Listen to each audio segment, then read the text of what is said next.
You are now listening to the Visit El Paso podcast, official podcast of Destination El Paso. I'm your host, Christy Couture, and this is episode 14 for August 2014.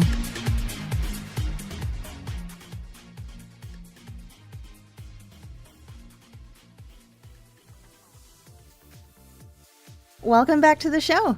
In this episode, we interview Eric Pearson and Doug Pullen of the El Paso Community Foundation to talk about this month's Plaza Classic Film Festival, which is happening August 7th through 17th, and it's the world's largest classic film festival, right here in El Paso, Texas.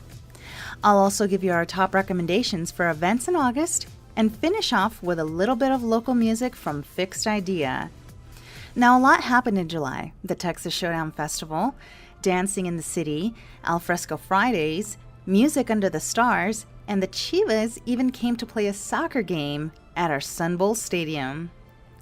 And that's the goal of our show, to give you a list of ideas of what to do in El Paso and to show you what El Paso has to offer. Just make sure to subscribe to this show on SoundCloud, iTunes, or Stitcher Radio. You'll never miss a beat.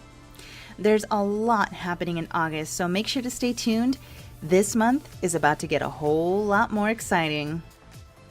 Now, if you've never been to the Plaza Classic Film Festival before, boy, are you missing out.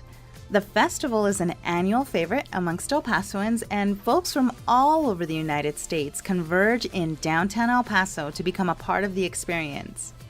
Doug Pullen was able to drop by our offices, and Eric Pearson even made the time to interview with us all the way from Austin, Texas. Hi, I'm Eric Pearson, and I'm the president and CEO of the El Paso Community Foundation, and the foundation produces and it does everything for the Plaza Classic Film Festival.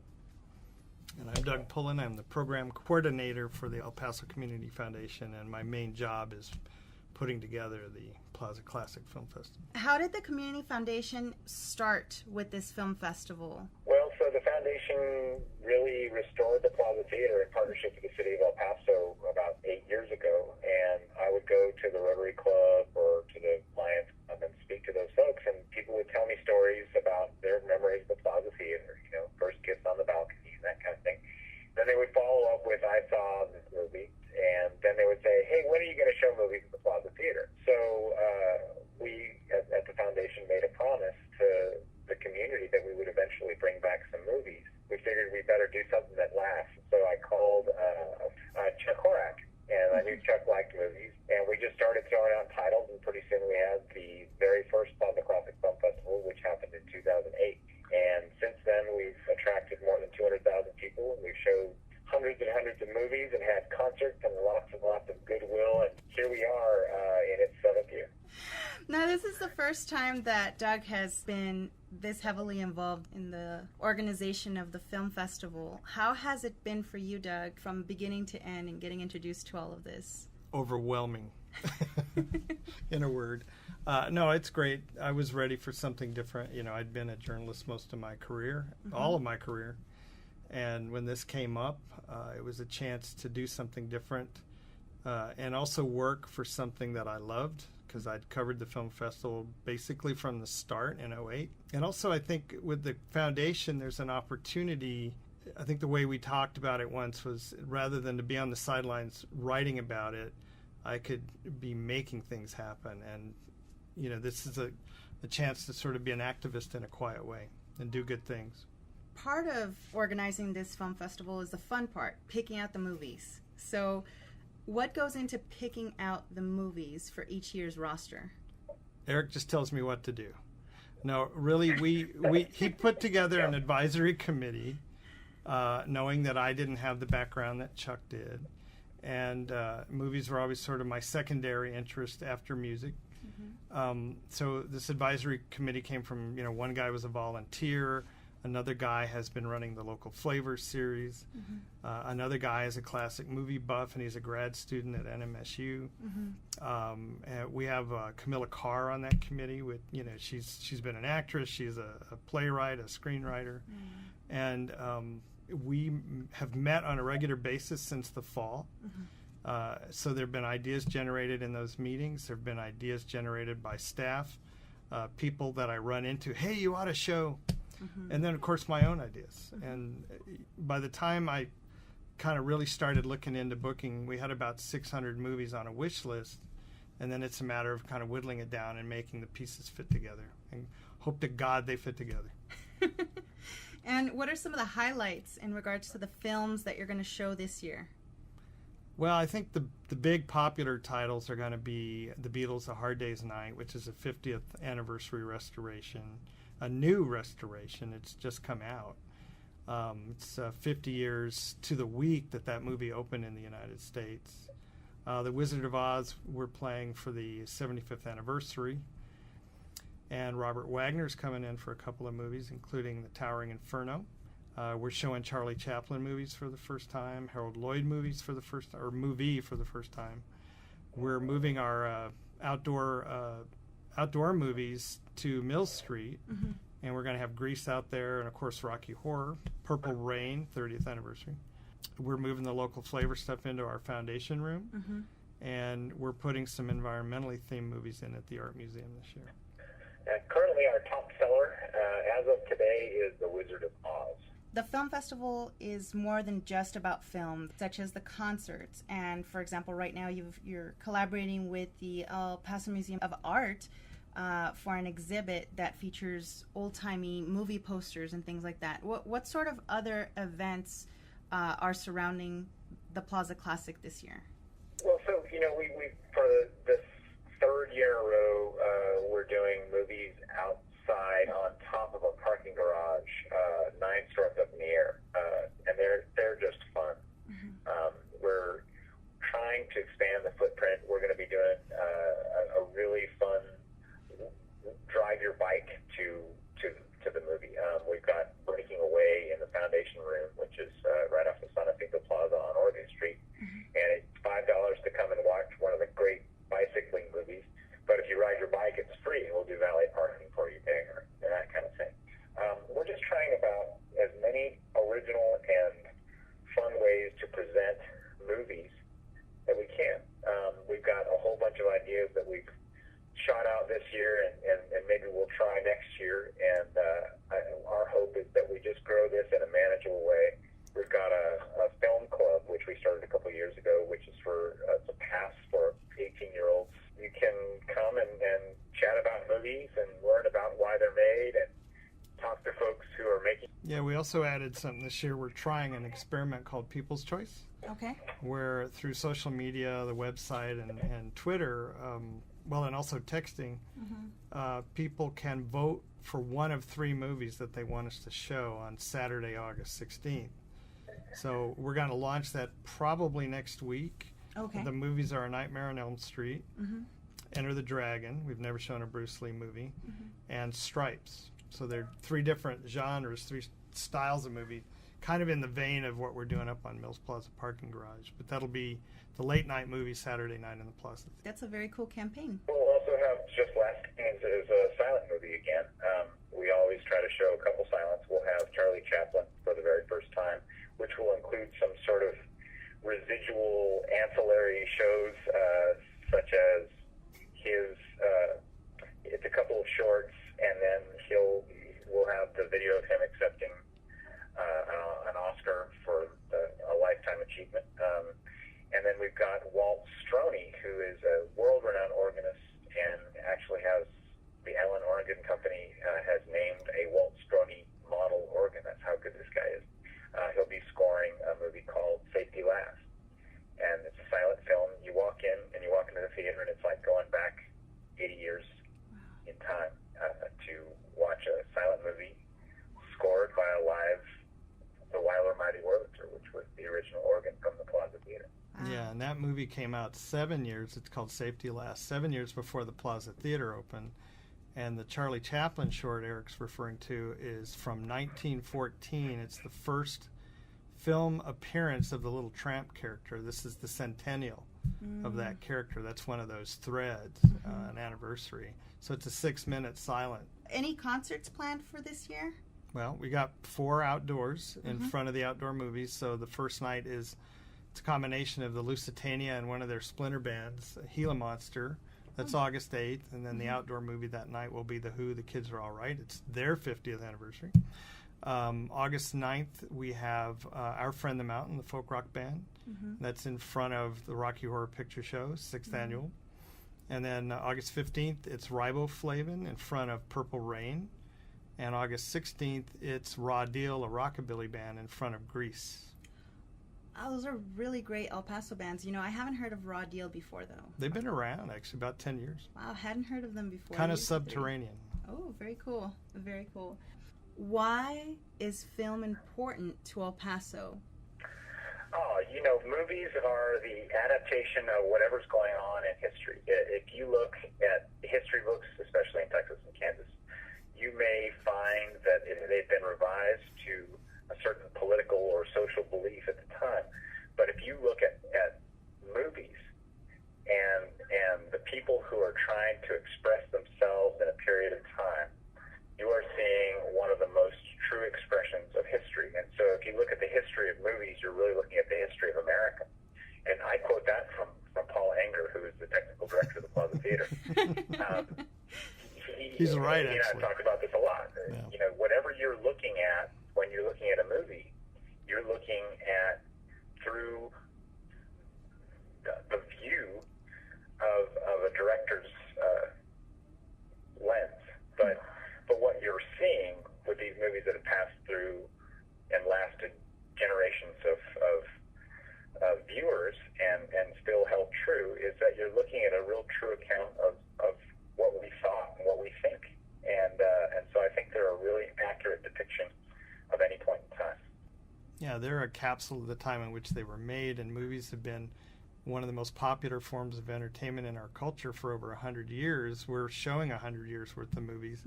And if you bring it up to first-run movie theaters, there's a reason why these big companies have been building a lot of screens in El Paso. It's because movie-going in El Paso is above the average in the nation, not below or even with.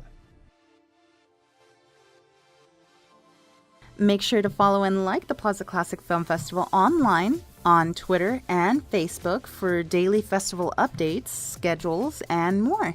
You can also download a PDF version of the entire schedule online at plazaclassic.com. There's something for everyone at the film festival, and we really hope to see you out there.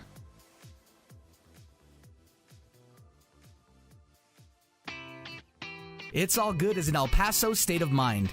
It's the true pulse of this community, and it's El Pasoans taking an active role in social media to encourage positive conversation about the Sun City. Here's a way for you to get involved and help share digital goodwill about El Paso. Join the El Paso It's All Good movement by signing up at itsallgoodep.com with your Twitter, Facebook, or LinkedIn accounts and help spread digital goodwill about the Sun City. After that, simply post content using hashtag It's All Good EP and you could be entered to win monthly prizes. Remember, the El Paso It's All Good movement isn't just about social media.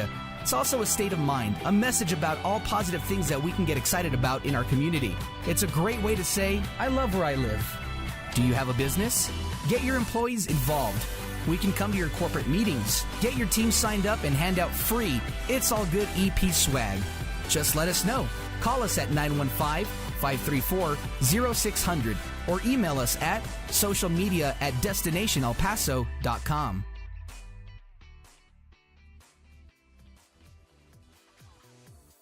The It's All Good EP movement has really taken off since it first started last year. Now, just this month alone, our digital ambassadors have been spreading the good news, such as the release of our highly anticipated web series, Only in El Paso, which is a collaborative project that we got into with PBS Digital Studios, KCOS, and even involved 10 local digital storytellers wanting to show the rest of the world what El Paso is really all about. Also, Movado listed the 26 things that you absolutely need to know about El Paso before you move here. For example, number 4, that El Paso has a huge mountain in the middle of the city, and number 18, that El Paso is a bouldering paradise. Also, The Culture Trip, a blog about the best art, food, culture, and travel in Texas, wrote about El Paso's 10 best local restaurants. and they're all equally as deliciously legendary. Check out itsallgoodep.com to see more stories like this and to discover thousands of photos taken with the It's All Good EP hashtag.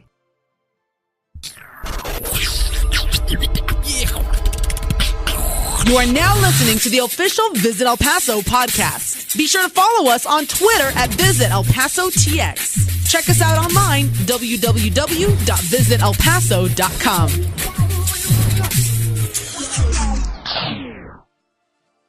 So first up, the El Paso Chihuahuas will play August 2nd through 5th against the Reno Aces, August 12th through 15th against the Nashville Sounds, August 16th through 19th against the Memphis Redbirds, and August 28th through September 1st against the Salt Lake Bees.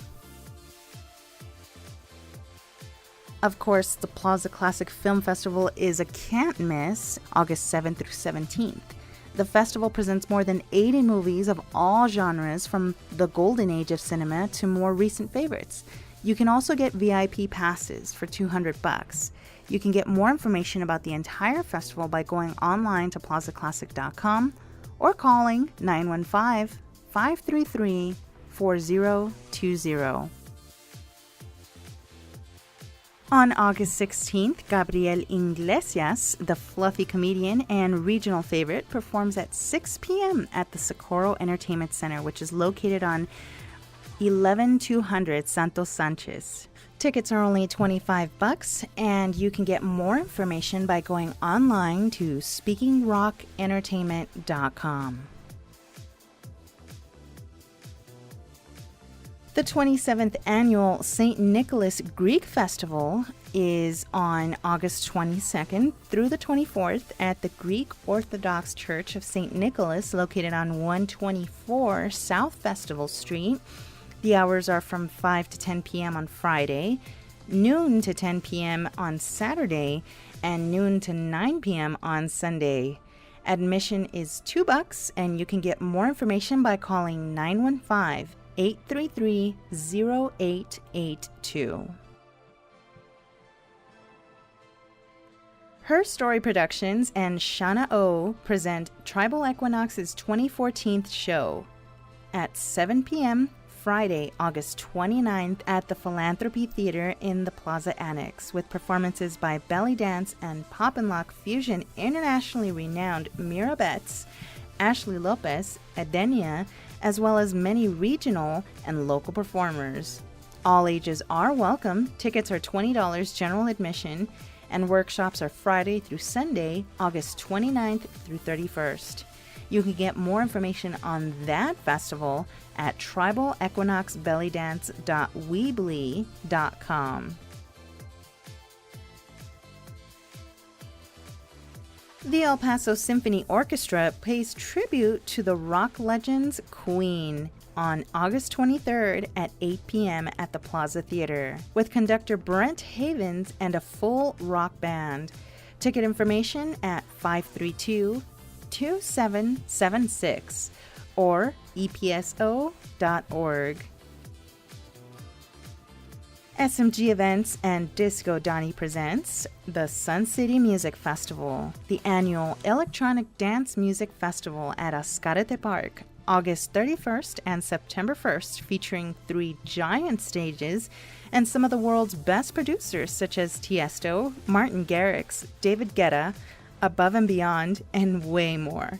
Tickets and additional information at suncitymusicfestival.com. So these are just a few of the can't miss events for the month, but there are dozens more going on in El Paso this month, so make sure to stop by any of our visitor information centers in downtown El Paso, Fort Bliss, or the El Paso International Airport. We've got a really special pop-up gallery at our downtown visitor center, 400 West San Antonio, and it features Augment El Paso. It's an augmented reality showcase that brings exhibit art to life. All you've got to do is download the Augment El Paso application on your iPhone or iPad, or we can lend you one. Come on by, and we've got an iPad that you can use so that you can fully experience the entire exhibit. Before we end the show, please take a moment to subscribe to the Visit El Paso podcast on SoundCloud, Stitcher Radio, iTunes, and even YouTube. In every episode, I spotlight some local music for you to discover, and this month, the featured band is El Paso's ska punk band, Fixed Idea, who will be performing at the Fountains at Fera on August 2nd at 7 p.m., the Séptimo Borde Manifiesta 2014 on August 15th at the San Carlos Building in downtown El Paso, and the Border Beer and Wing Festival at Aceitunas on August 16th from 9:30 to 1 a.m. The name of this track is Ska Girl, and you can listen to this and other tracks by looking for Fixed Idea on Facebook or Reverb Nation. If you like what you hear, be on the lookout for their new CD release party at the end of this month. Let us know what you think. Till next time, enjoy.